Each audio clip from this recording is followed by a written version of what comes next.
Yo, what's up mga kabigote? Welcome back to my YouTube channel. So ngayon mga kabigote, pasensya na dahil matagal tayong hindi nakapag-upload dahil nga sa kabisihan natin sa ating mga ginagawa sa ating buhay-buhay. So ngayon mga kabigote, maraming bago dito sa ating loob. As in, yung bagong sinasabi ko sa inyo ay bagong updates. Kasi yung mga ibon natin, dito lalo na dito sa flight na maraming nangingitlog, marami ang inakay. So bibigyan ko kayo ng mga updates at kung ano na yung mga nangyari sa kulay at ilan yung may mga paitlog natin ngayon. So kung makikita nyo mga kabigote, simulan na natin. Mayroon tayo doong blue check na nakaupo doon sa nest pot. So ang kapares niyan mga kabigote ay isang F2/F1/F2 na eyes, na blue bar. So ngayon hindi ko pa nakikita kung sila ay umitlog na.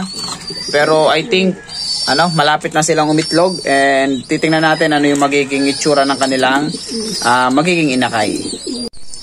So ang sunod nating update mga kabigote ay ang inakay ng ating blue spread na ito na talaga namang napakagandang first generation mga kabigote ng second round natin na galing sa stencil and racing pigeon. Saka yung kanyang kapares na kanyang kapatid sa ama ay isang dilute na toy stencil na blue T-check. So ito mga kabigote ay mayroon na uling itlog ngayon. So ang gaganda ng kanilang egg, fertile naman mga kabigote at talagang ang lalaki ng itlog. So gusto ko sanang silipin ang problema, sobrang tapang nito parehas. Protective, very protective sa kanilang mga itlog. Pero papakita ko sa inyo mga kabigote yung kanilang inakay na. Ano na itsura ng inakay nila. So nandito sa baba yung isang checker na going to be blue T-check mga kabigote. So ito mga kabigote, second generation na mula dun sa kanyang second round, dun sa ating second round na pagbabalik ng stencil, kapares ang racing pigeon. So ito mga kabigote, lolo niya ito. Yan napakagandang ibon mga kabigote.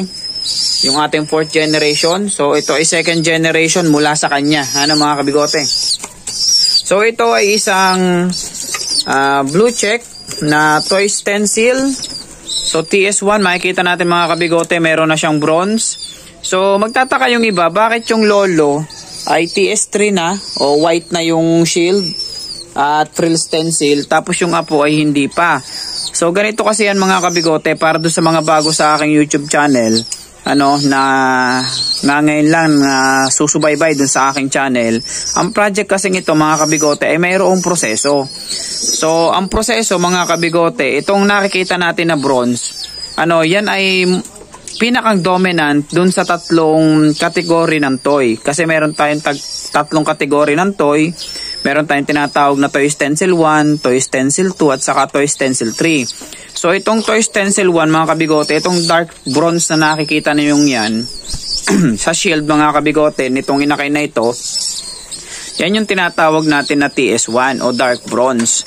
So possibly mag-mold siya papuntang TS2 o yung light bronze. So yung mga TS2 naman mga kabigote ay eto, nandito sa ibon na ito. Yan, kita nyo yung shield niya. Meron siyang light bronze. So yan yung tinatawag nating toy stencil 2. At ang toy stencil 3 naman mga kabigote, itong white markings na nakikita natin sa ibon na ito, sa shield. Anyway mga kabigote, ang toy stencil makikita natin yan sa shield ng isang ibon. Kasi yung frill mga kabigote na tinatawag natin frill stencil ay makikita natin sa tails, yung katulad nun, meron siyang white sa tail at saka sa wing flight. Ito naman, itong red natin, meron siya sa wing flight na stencil, frill stencil. Okay, yun ang pagkakaiba ng toy at frill. So pag nagsama yung dalawa sa isang ibon, ito na yon, toy stencil and frill stencil, kasi may toy siya sa shield and then meron siyang frill sa buntot at saka sa wing flight. So toy and frill stencil siya. Pero itong isang ito, nahawa ko ngayon mga kabigote, na ika nga ay bagong painakay natin na medyo malaki na. So siya ay toy stencil lang, kasi sa shield lamang siya mayroong markings na bronze. So mga kabigote, napakaganda na ng kanyang form. Okay, makikita natin na talagang swabe na yung kanyang tuka. Pumahalos mamantay na sa kanyang noo. Ayan, maganda. Tapos ang kanesmate niya mga kabigote, ayun yung nasa taas na yon, na isang blue spread o yung black natin, ano, na tinatawag. Ang ganda rin ng form mga kabigote. So itong dalawang ito ay habol sa akin dahil ako mga kabigote nagsusubo sa kanila. Yan. Kita nyo naman. O siya nakasilip, gustong tumalon. Kasi kaso lang kasusubo ko lang sa kanila kaya goods na yan. So ang sunod nating update mga kabigote ay yung inakay naman itong ating red na ito na toy stencil and pearl stencil at saka nung saddle na yon. Sabi ko nga ano doon sa mga huling video ko, ano yung mga nakaraang video, hahayaan ko silang dalawa na magkaroon ng inakay para sa ganon maipakita ko sa inyo ang pagkakaiba ng pure, ano, walang lahok na opal na stencil at saka yung stencil na nilahukan natin ng opal.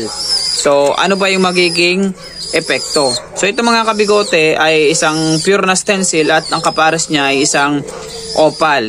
Saddle opal white bar. Ano? So, yan yon. Ngayon, may inakay na sila mga kabigote nandito sa ilalim. Yan. Kung makikita nyo mga kabigote, itong isang ito, smoky. Ano? Na ibon. So, siya ay bluebird. Ngayon mga kabigote, makikita nyo medyo parang nagkakaroon siya ng pagka-dilution ng kanyang pagka-blue. Ano, although smoky siya, na para siya nag-Andalusian. So, yan ang epekto ng opal mga kabigote sa isang ibon.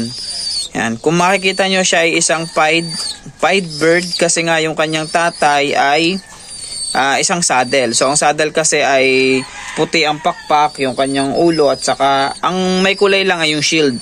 So, yung kanyang kanesmate mga kabigote, ito, papakita ko sa inyo, kitang-kita, ano, ang epekto ng opal sa isang ibon. Okay? Yan. Makikita natin mga kabigote, ayan, no?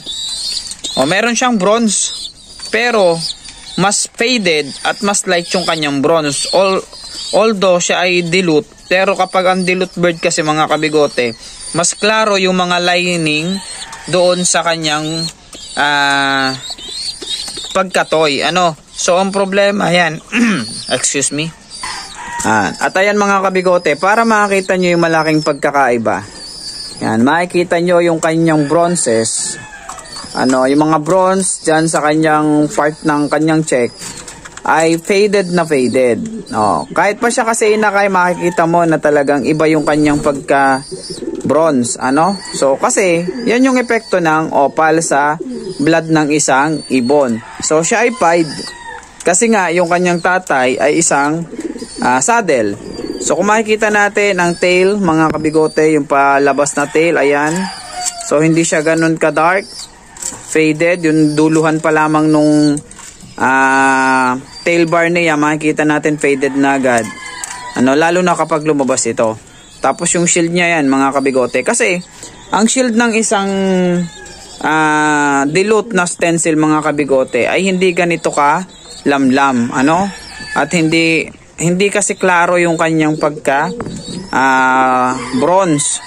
So, magiging mas opal yung kulay niya kasi mas mawawash yung kanyang kulay.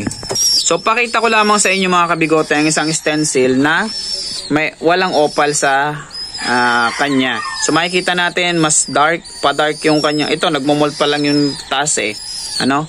Makikita natin, ayun, yun yung pagka TS2. Mas klaro yung mga lining. Makikita natin yung bronze. Dun sa labas ng bronze, merong linya na black, na dark. Ano, mas klaro. Hindi faded. Ayan o mga kabigote. Makikita ninyo. Ayan. So, katulad din itong isang ito. Yan. Isa rin yung stencil mga kabigote na 4th generation natin. Makikita ninyo klaro. Ano? Hindi faded. So, yung inakay na yon na ipinakita ko sa inyo kanina na may lahok ng opal, ano, sigurado yun, hindi yun sa pa-dark, yun ay sa pa-light. Ano, kasi nga opal ang kanyang tatay. Ayan, yan yung mga dilute natin na stencil. Yung tatlo. Yan. Ngayon mga kabigote, itong isa sa magandang balita pa. Ano, kasi itong ice natin na project, yan.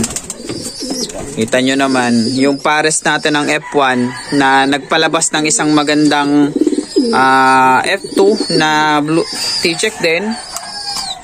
Yan, kung makikita ninyo, ay mayroon na itong inakay ulit mga kabigote. Try kong kunin, at ipakita sa inyo. Yan, medyo matapang kasi itong hen natin. Kunin lang natin saglit mga kabigote, pero ibalik din natin agad kasi nagagalit yung nanay. Okay, wait lang. Ito naman hiramin lang eh. Yan. Okay, ito mga kabigote, ang kanilang inakay. So, focus lang natin. Ayan. Kung makikita natin mga kabigote, hindi pa ganun kahaba yung tuka. Pero goods na yan kasi habang lumalaki naman ang ibon, mas humahaba naman yung beak nila. Pero unlike naman sa damasen mga kabigote, kasi ang damasen yan hanggang dyan lang sa haba ng ilong kapag inakay. Hanggang dyan lamang yung tuka. Pero ito lampas na, mas mahaba ito.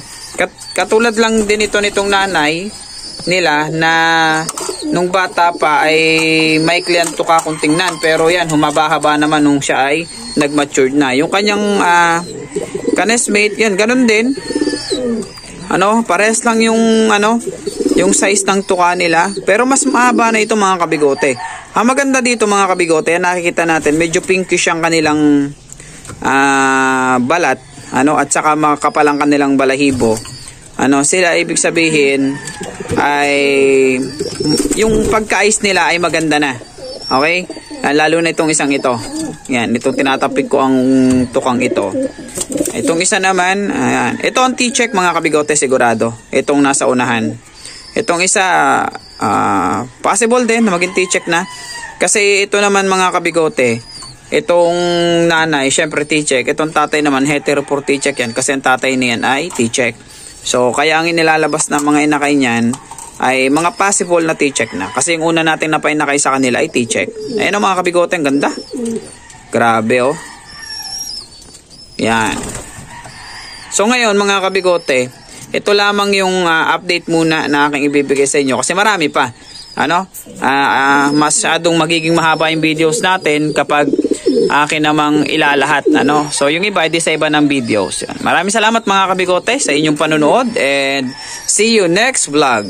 Bye-bye.